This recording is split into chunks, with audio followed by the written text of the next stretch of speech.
مساء الخير. النهاردة إن شاء الله هنتكلم على مشكلة موجودة عند معظم الناس، وهي مشكلة مش بإيد الواحد، اللي هي التشخير أو الشخير بالليل. الموضوع ده يا جماعة يعني في ناس بتتحرج منه إنه بيشخر، بس ده حاجة يعني مش بإيد الواحد، ودي حاجة غصب. والشخير بيبقى نسبته في الرجال أكتر من السيدات. بالنسبة للرجال 60%، والسيدات حوالي 40%. والشخير هو عبارة عن تنفس من الفم بدل الأنف. هو طبعا الطبيعي ان احنا نتنفس من الأنف، بس بيحصل انسداد في الأنف من الجيوب الأنفية أو من وضعية النوم. وفي نفس الوقت بيجي سقف الحلق بينزل شوية، وبيعمل بيعمل زي تركيز اللهاه على اللسان. اللهاه ده اللي هو لما تيجي تفتح بقك بيبقى فيه زي في سقف الحلق زي حتة لحمة كده، لحماية. دي هي اسمها اللهاه. دي بتنزل على سقف على اللسان من فوق، فبتعمل رفرفة في النفس اللي طالع واللي داخل. الرفرفة دي بتعمل صوت، هو الشخير. والشخير يا جماعة مش مشكلة صوت بس، الشخير بيعمل أكتر من حاجة. طيب يا ربي، الشخير ده أسبابه إيه؟ هو ليه أكتر من سبب. أول سبب هو السمنة، البدانة، زيادة الوزن يعني. ودي بتبقى موجودة عند معظم الجماعة اللي جسمهم يعني زايد شوية. بتبقى مشكلة جامدة قوي، وبيبقى ليهم بالنسبة لهم في النوم صعب، وما بيقدرش ينام كويس، ونومهم كله متقطع وكل شوية يقوم. واحيانا بيقطع التنفس بالليل، وبيبقى مشكلة جامدة قوي، ممكن توصل للاختناق. طيب ايه تاني غير البدانة؟ التدخين. التدخين وشرب الكحول، وفي برضك التهابات الجيوب الأنفية المزمنة، في حساسية الأنف، وضعية النوم الغلط، لو في مخدات عالية أو مخدات واطية، دي طبعا بتسبب شخير. طيب أضراره إيه الشخير على الإنسان أو على البني آدم اللي بيشخر بالليل؟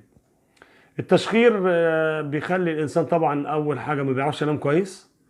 تاني حاجة بيرفع ضغطه، الإنسان ممكن يترفع ضغطه بسبب الشخير. عدم التركيز بيجيله برضك عصبية. قلة النوم بتخلي الإنسان متعصب. لما بيجي انقطاع للتنفس بالليل في التشخير، لأن بيحصل انسداد كامل للتنفس عن طريق الفم بسبب سقف الحلق إنه بينزل على اللسان، واللهاء بتقفل مجرى الهواء اللي طالع واللي داخل من الفم. فالموضوع ده بيسبب قلة أكسجين للمخ، والموضوع ده مشكلة كبيرة قوي. ممكن يسبب سكتة دماغية، الله لا يقدر. ممكن يسبب جلطات قلب، ممكن يسبب زهايمر. الناس اللي بيقول لك انا بقول الحاجه وبنساها بسرعه، الموضوع ده من قله الاكسجين في المخ. والموضوع ده يعني لازم يكون له حل. الموضوع ما تسيبش موضوع الشخير ده يتحكم في حياتك. وليه ان شاء الله في حلقتنا ليه اكتر من حل. اول حاجه بالنسبه للجماعه السمان او الجماعه اللي هم عندهم زياده في الوزن، لازم تنزل وزنك، مش للتشخير بس، لصحتك وللكوليسترول اللي في جسمك وللاورده وللشرايين ولظهرك ولكل حاجه، وللتنفس. تاني حاجه وضعيه النوم الغلط، دي برضك مشكله من مشكلات التشخير. فانا بنصح ان اي انسان يحاول يرفع السرير من ناحيه دماغه، او من ناحيه راسه فوق. تحت السرير يحط اي حتتين خشب يرفع. بتحط الحتتين الحديد او حتتين الخشب دول، بترفع السرير شويه، بتخليه بوضع مايل شويه، يعني يبقى مايل كده شويه. راسك هنا وجسمك هنا بيبقى عامل زي ميل كده. الميل دوت اول حاجه بيمنع التشخير. تاني حاجه بيريح النفس للانسان، بالذات للجماعه اللي هم التخان شويه. لما الموضوع ده بيتعمل وبترفع السرير من ورا شويه بترتاح. في برضك حاجه انا هقولها لكم، كذا واحد يتكلم عليها بس ما بيقولش عليها تتاخد ازاي صح. التوم يا جماعه ده من مضادات الالتهابات، وضد المسكن للالم، ومضاد حيوي رهيب طبيعي. بس ما تاخدوهوش زي ما بيقول لك على الريق، لان على الريق بيسبب قرحه في المعده، وبيسبب يعني تعب للمعده والتهابات شديده.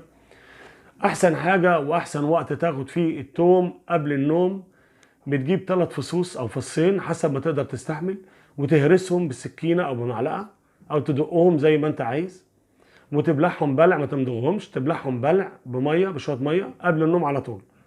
طيب التوم ده بيعمل ايه؟ التوم اول حاجه مسكن للالم ومضاد للالتهابات، وما دام بيعمل مضاد للالتهاب يبقى وضد التورم، بيقلل التورم بتاع الحلق وسقف الحلق، وبينظف الجيوب الانفيه من اي افرازات متخمره في الممرات بتاعه الجيوب الانفيه، بينظفها، وبيعمل زي تسليك للممرات الهواء للجيوب الانفيه، وبيظبط لك التنفس، وبيساعد الرئتين انها تتنفس كويس، بينشط الدوره الدمويه، وبيدي لك استرخاء كامل بالليل في النوم وتقدر تنام كويس. ولما بيسكن الالم ما بتحسش باي الم في جسمك وبتنام كويس، وبيساعدك على الاسترخاء جامد قوي.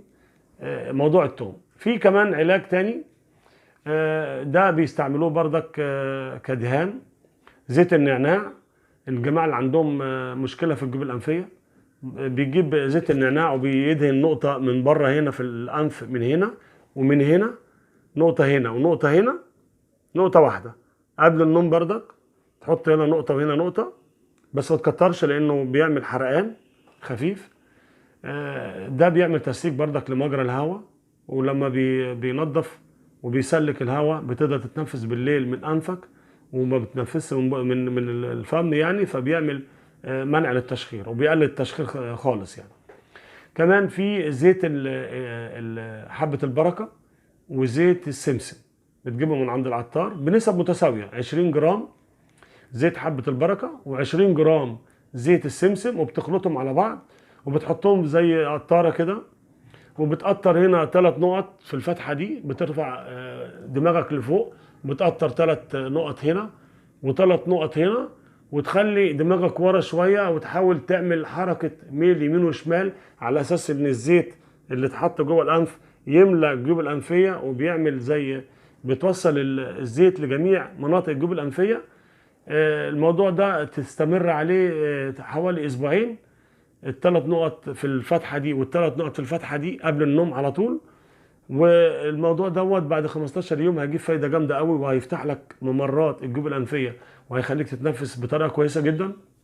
هتلاقي فيه نتيجة حلوة وهتقدر تنام كويس. زيت النعناع زي ما قلت لك دهنة واحدة، نقطة واحدة هنا ونقطة واحدة هنا بس، مش جوه بقى، لأنه جوه ممكن يسبب لك التهابات. خليه من بره، هيعمل معاك تسليك حلو قوي للمسالك الجيوب الأنفية.